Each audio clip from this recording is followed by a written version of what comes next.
Prime, podcast for curious mind.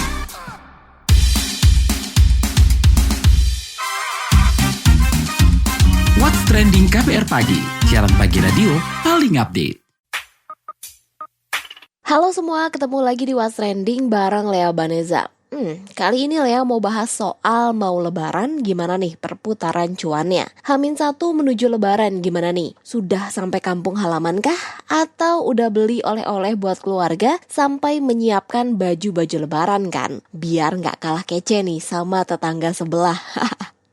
Nah, emang ya di hari raya umat muslim Idul Fitri ada beberapa kebudayaan dan kebiasaan yang mendatangkan cuan bagi para pedagang.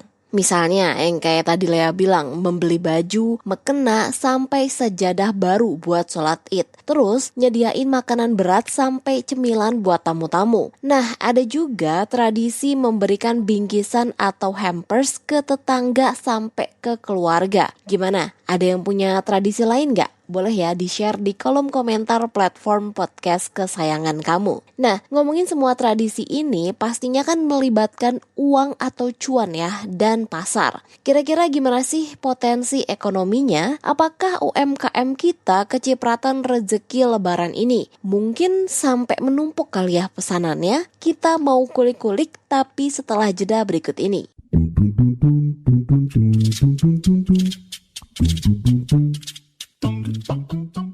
Yang pertama komentar dari @asxx. Buat kami pedagang kuliner, pendapatan tahunan kami 80%-nya di bulan Ramadan. Alhamdulillah Ramadan emang bulan penuh berkah untuk semuanya. @brxx. Salah satu usaha yang panen juga nih pas Ramadan adalah jualan parcel. @1xx. Bener, lebaran itu bulan panen buat yang punya wirausaha. Saya yang punya konveksi pakaian sekarang lagi ketar-ketir karena orderan numpuk dari 2 bulan lalu. Barangnya pun langsung ludes, sampai rekrut karyawan besar-besaran karena kurang tenaga. Komentar @alxx. Harusnya bukan untuk seorang pebisnis aja sih, tapi konten kreator juga akan jadi momennya. @satxx.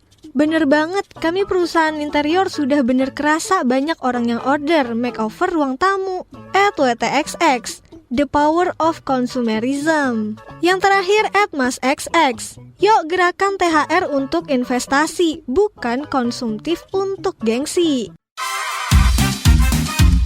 What's Trending KBR Pagi, siaran pagi radio paling update.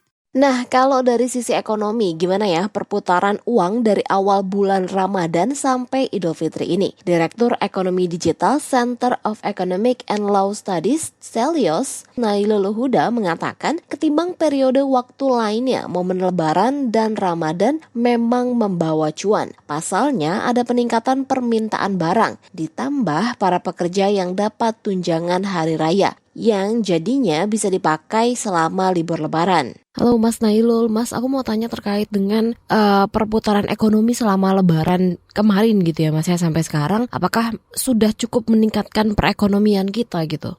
Iya Mbak, ini kita bicara ini apakah Ramadan ini meningkatkan perekonomian. Nah kalau kita lihat 1 bulan full itu pasti akan meningkatkan perekonomian, karena kalau kita lihat di bulan Ramadan itu kan ada kenaikan permintaan barang kan biasanya kan.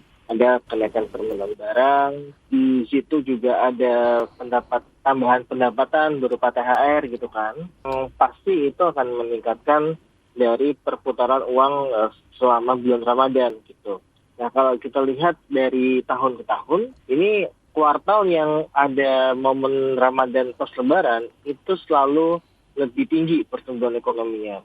Jadi artinya memang secara data pun itu bisa diuji bahwa Ramadan sampai Lebaran itu menimbulkan efek positif terhadap perekonomian kita gitu. Bahwa pertumbuhan ekonomi berjalan lebih cepat gitu kan. Tanya sampai saat ini gitu ya, pertanyaannya hampir 2 minggu kita puasa gitu kan. Kalau saya lihat belum ada tambahan perekonomian yang cukup signifikan karena masih terdapat ya belum ada THR juga gitu kan. Karena salah satu komponen utama dalam peningkatan perekonomian di bulan Ramadan itu adalah adanya THR gitu. Ketika ada THR, baik itu untuk ASN, baik itu untuk pegawai swasta dan sebagainya, itu meningkatkan perputaran uang. Nah, kalau perputaran uang itu semakin meningkat, otomatis pertumbuhan ekonomi akan semakin lebih cepat gitu, Mbak. Nah, kira-kira di Lebaran ini mungkin sampai nanti akhir liburan gitu ya Mas ya, seberapa besar sih potensi ekonominya gitu? Kalau kita lihat, kita pakainya total kuartal ya. Kita kan nggak ada perekonomian pas ketika Lebaran gitu kan. Kita kalau kemarin kan bisa sampai di angka 5 berapa ya, saya lupa. 5% lebih gitu lah ya. 5% lebih untuk yang di kuartal yang ada Ramadan Lebarannya. Nah, kalau saya lihat di kuartal 1, karena kan Lebaran kan kuartal 1 ya, tahun 2024 ini ya. Plus nanti sedikit di kuartal 2, kalau saya bilang Mbak, ini pertumbuhan ekonominya akan meningkat gitu ya, akan meningkat lebih tinggi dibandingkan dengan kuartal 4 tahun 2023, tapi jauh lebih lambat dibandingkan dengan kuartal 2 tahun 2023, di mana itu juga terjadi fenomena Lebaran dan Ramadan gitu. Jadi memang meningkatkan pertumbuhan ekonomi sekitar 0,5%-an lah kalau ya saya bilang, kalau khusus Ramadan enggak, ya konsumsi tumbuh lebih cepat di sini. Berarti potensi-potensi tadi itu, besarnya ekonomi tadi itu, datangnya tuh dari sektor mana aja gitu Mas, selama Ramadan hingga Hari Raya Lebaran? Hari Lebaran ini saya rasa akan lebih banyak ditopang salah satu sih. Baik Lebaran tahun kemarin juga sama gitu. Tidak ada lagi sebenarnya pos dari pengeluaran yang dia bisa meningkatkan pertumbuhan ekonomi gitu. Kalau di bulan Ramadan, karena bulan Ramadan itu praktis yang ditumbuhkan adalah konsumsi rumah tangga gitu kan. Makanya pemerintah kan juga sangat sekali untuk menurunkan harga beras ya, karena ditakutkan harga beras ini bisa membawa efek negatif konsumsi rumah tangga secara nasional gitu. Makanya ini pemerintah ini nampaknya sangat concern sekali terhadap harga beras yang semakin melonjak. Nah, ada nggak Mas mungkin yang mesti atau yang bisa dilakukan untuk makin meningkatkan potensi-potensi ekonomi atau perekonomian apalagi di Lebaran dan setelah Lebaran gitu ya? Kita tidak ingin untuk yang THR ya, THR bagi karyawan itu kan sebenarnya kan hak ya bagi karyawan. Itu tidak boleh terlambat.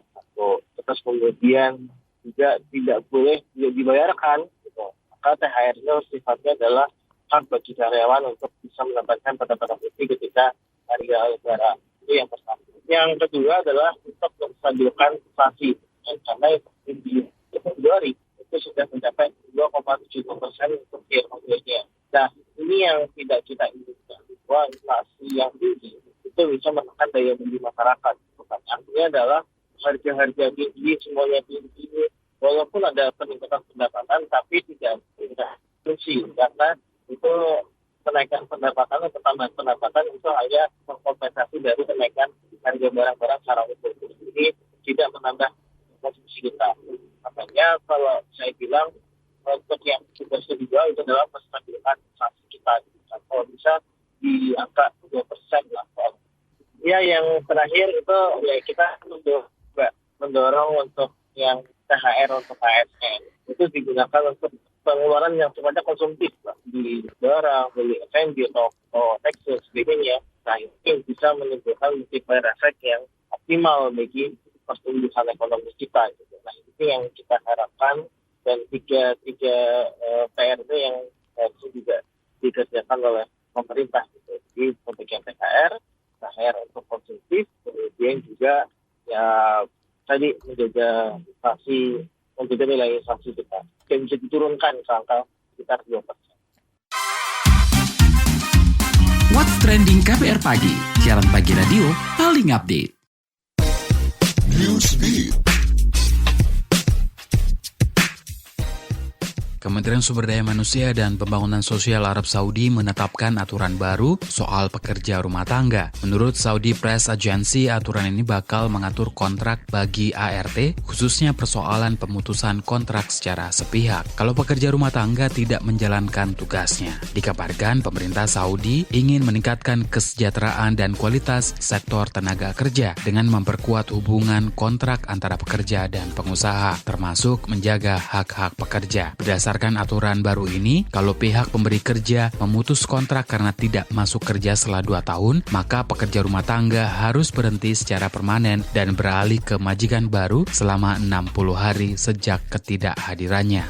Angka migrasi yang terus melonjak membuat pemerintah Selandia Baru memperketat program visa kerja. Mulai dari penerapan persyaratan bahasa Inggris untuk pekerja berketerampilan rendah, Selandia Baru juga akan mengurangi masa tinggal maksimum pekerja berketerampilan rendah menjadi 3 tahun dari awalnya 5 tahun. Menteri Migrasi Erika Stanford mengatakan pemerintah Selandia Baru tengah fokus mempertahankan pekerja-pekerja berketerampilan tinggi dan mengurangi pekerja berketerampilan rendah. Pemerintah Selandia Baru juga mendorong warganya berada di garis depan untuk mendapatkan pekerjaan di negaranya sendiri. Agensi girl group asal Korea Selatan Adore melarang penggemar memberikan surat atau hadiah saat bertemu member New Jeans di bandara. Adore meminta para penggemar New Jeans, Bunnies, memahami larangan ini. Adore mengungkap pelarangan pemberian surat dan hadiah demi menghindari insiden dari banyaknya kerumunan penggemar yang ingin memberikan hadiah ke Minji, Hani, Daniel, Hairin, dan Hain di bandara. Di sisi lain, pihak agensi sangat berterima kasih atas cinta dan dukungan penggemar New Jeans. Demi pencegahan insiden yang tidak diinginkan, pelarangan tersebut dianggap penting.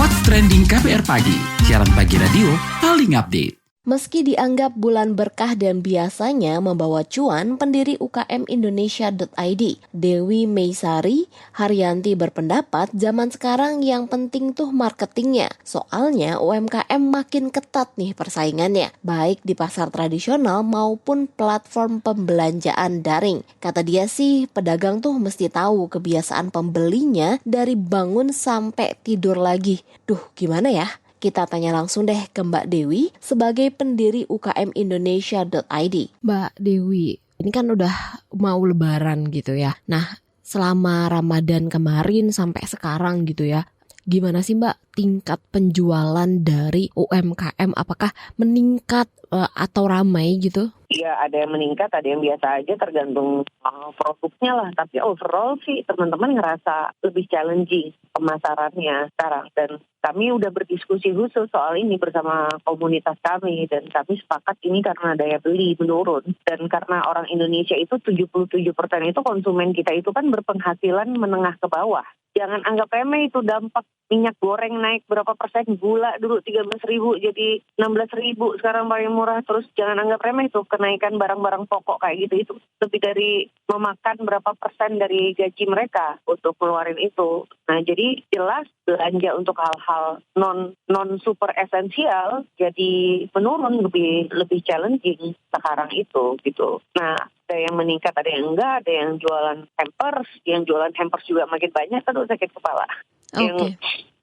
Jadi persaingan sesama UKM sendiri juga sangat besar gitu, masih jadi kian meningkat gitu Mbak. Jadi terus 1-2 itu ada yang mengeluh juga, yang fashion, yang minuman olahan gitu-gitu. Itu mengeluhkan produk asing yang masuk ke Indonesia yang memang jauh lebih murah ya. Teman-teman kosmetik tuh ngeluh ya kan, udah nggak bisa lagi jualan gara-gara produk Cina masuk. Maklon dari brandnya tuh brand lokal, bisa jadi tuh brandnya tuh brand lokal Mbak, tapi bikinnya dari manufaktur Cina gitu kan. Nah itu banyak tuh yang kayak gitu karena memang lebih murah produksi di sana dan kualitasnya cukup bagus juga. Brandnya brand lokal. Jadi kalau dulu brand lokal sama dengan produk lokal, sekarang tuh kan nggak gitu lagi. Persaingannya bukan cuman ada di UMKM atau pelaku usaha dalam negeri, tapi udah ke luar negeri dan itu lebih mengancam gitu ya, karena selisih harganya cukup jauh gitu ya Mbak ya? Ya kita jadi sesak napas mau ikutin harganya kan, ngebanding harganya kan. Dan ada yang berhasil kalau dia jago banget nge-brandingnya. Dan ilmu branding ini kan ilmu sejuta umat ya Mbak. Ini kan ilmu spesialis. Nah balik lagi harus ada pendampingan untuk bisa ahli itu. Dan itu nggak ada gitu, nggak disediain. Kami di komunitas ya kita ngedampingin lewat kebersamaan aja, saling ngasih jawaban, saling ngasih ngebantu satu sama lain lewat grup-grup yang kami miliki gitu ya. Sama daya beli konsumen gara-gara bahan pokok yang meningkat ya. Regulasi yang cukup meresahkan sekarang itu adalah jika sertifikasi halal benar-benar diwajibkan diterapkan Oktober nanti, dan benar-benar pemerintah dan aparat itu boleh menarik produk-produk usaha mikro kecil dari peredaran atau disanksi sampai dengan 2 miliar. Kalau ini benar-benar kejadian di saat rumah potong hewan masih banyak yang belum halal juga, wah ini benar-benar kacau ya. Ini bisa ditarik kesimpulan gini nggak sih Mbak, kalau berarti dengan ketatnya persaingan di platform online ini artinya sebenarnya pemasukan UMKM di pasar digital ini berarti belum maksimal dan belum dapat banyak order ya, karena tadi produk lokal pun ternyata produksinya di Cina dan konsumen juga jadinya mungkin yang tadinya kita mau belinya brand lokal, mau beli yang lokal malah jadi itu malah Cina yang dibeli dan nggak tahu gitu kan, bingung. Iya, ada lagi yang keempat Mbak. Apa tuh Mbak? Yang keempat, komisi di platform e-commerce naik. Berapa persen Mbak? Nanti saya tanyain deh berapa persen naiknya. Tapi beberapa member tuh udah bilang kayak di Shopee naik. Sehingga ada beberapa akhirnya mulai trendingnya sekarang pada pengen bikin website e-commerce sendiri. Jadi beberapa teman-teman baru mulai ngerasain pentingnya punya website e-commerce sendiri supaya nggak perlu bayar platform fee itu gitu. Website sendiri yang bisa sampai bayar gitu loh Mbak. Kan kebanyakan kan website cuma katalog doang tuh nggak bisa bayar. Bayarnya harus ke WA, terus kirim bukti transaksi pakai WA. Kan kebanyakan kan usaha mikro kecil kan kayak gitu transaksinya. Tapi kan kurang aman tuh kayak gitu. Dan harus ada CS yang menjaga terus. Tapi kalau misalnya bisa otomasi pembayaran kan lebih enak. Mana ya, jadi makin susah ini. Persaingannya ketat, terus PPN-nya naik gitu ya. Terus PPN mau dinaikin lagi 12%, ya Allah. Iya. Itu benar-benar ya. Pemerintahan baru, PPN baru Mbak.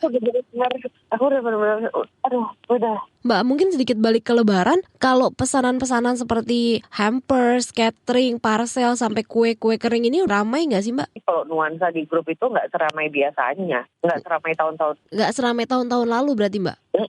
Terasa di perusahaan saya sendiri deh. Dulu saya tuh bikin list penerima hampers 30, sekarang 6.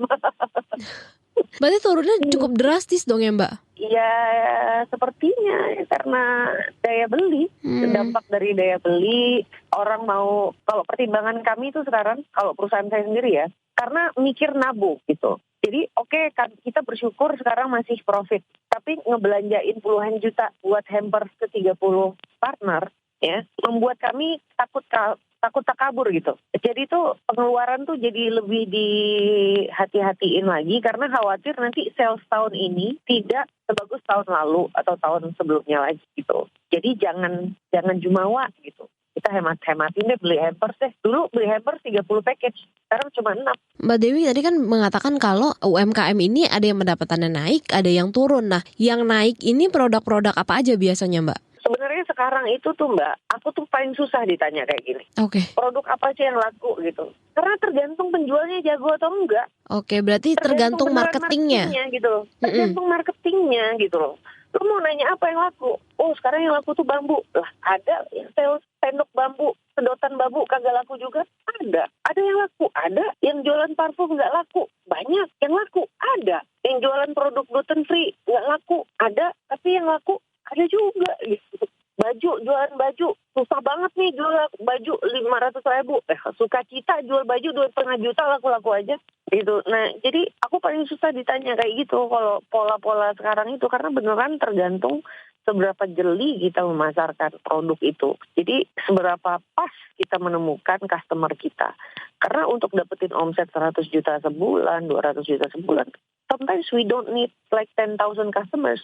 Kita kadang-kadang butuh cuma 500 customer, tapi tepat tiap bulan belanja sama kita gitu.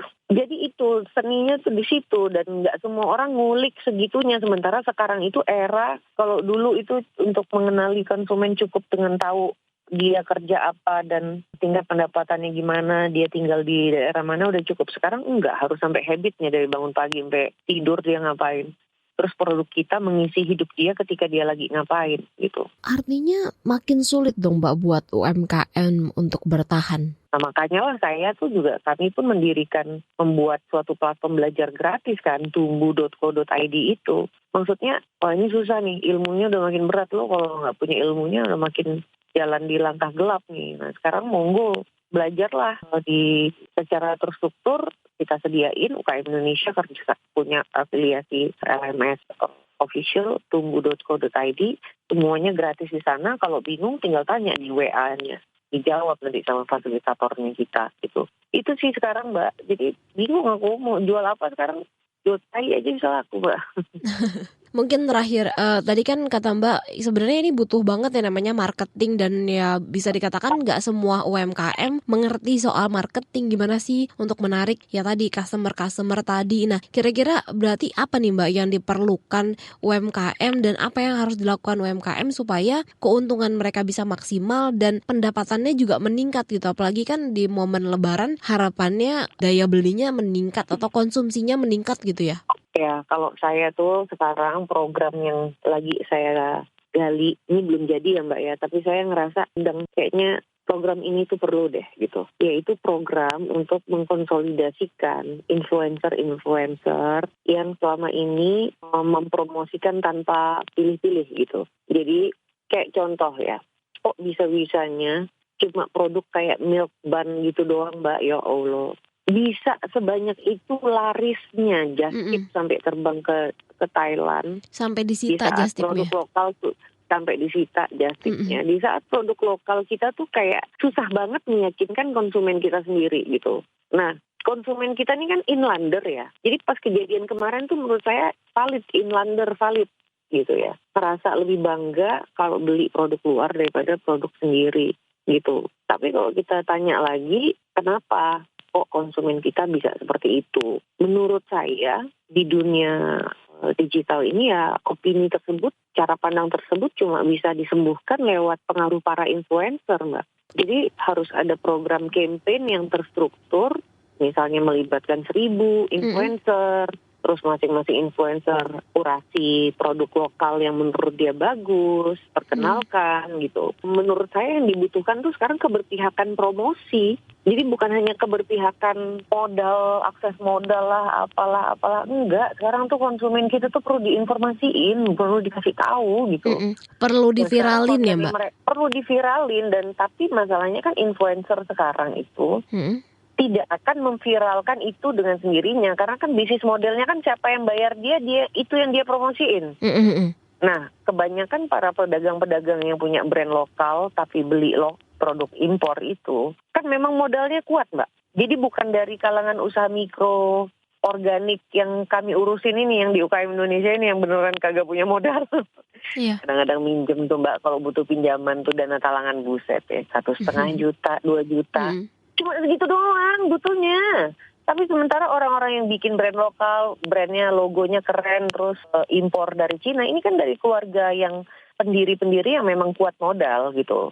Hingga mereka kuat juga pasti bayar influencer gitu toh. Nah, jadi saya menduga nggak mungkin kita mengharap moralnya para influencer untuk sadar sendiri. Nah, jadi butuh program either dari corporate CSR yang mengarahkan pada campaign influencer ini, mengarahkan influencer, ngasih insentif influencer untuk mengkurasi produk lokal sama dengan brand lokal, bukan brand lokal sama dengan produk impor ya, tapi brand lokal yang sama dengan produk lokal itu, yang dia suka, dia bagus, endorse. Nah, jadi agar jadi tren bahwa influencer yang keren itu adalah yang mengendorse produk lokal sama dengan brand lokal. Jadi nggak sembarangan, bukan sembarangan siapa aja yang bayar gitu. Sekarang itu tuh supaya konsumen tuh belanja, konsumen tuh harus dikasih tahu secara terus-menerus gitu. Terima kasih Mbak Dewi. Makasih. Nah, sebelum kita akhiri perjumpaan kita, saya mau ajak Anda menyimak rangkuman berita daerah pilihan dalam WhatsApp Indonesia berikut ini.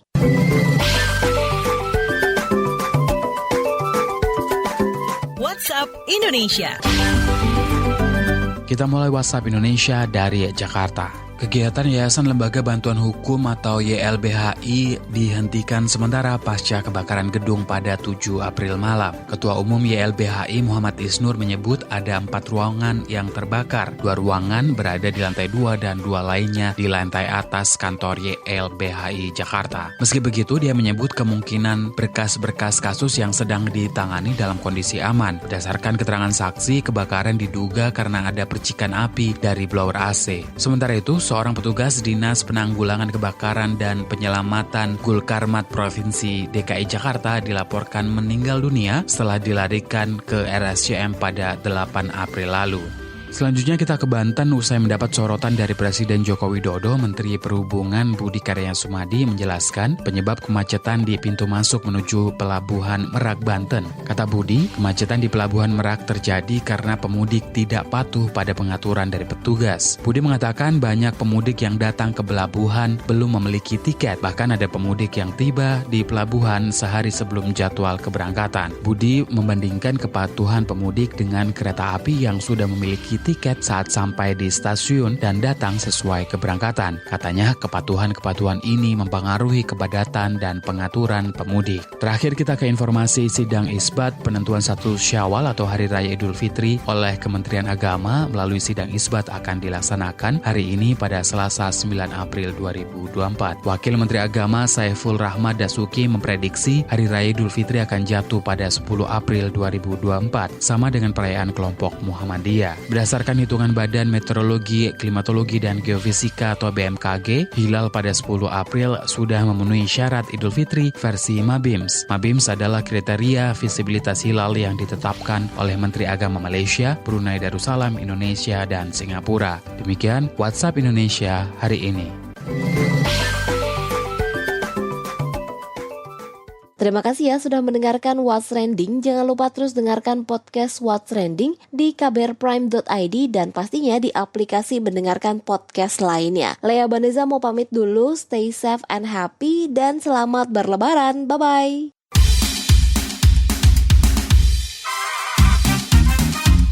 What's Trending KBR Pagi, siaran pagi radio paling update.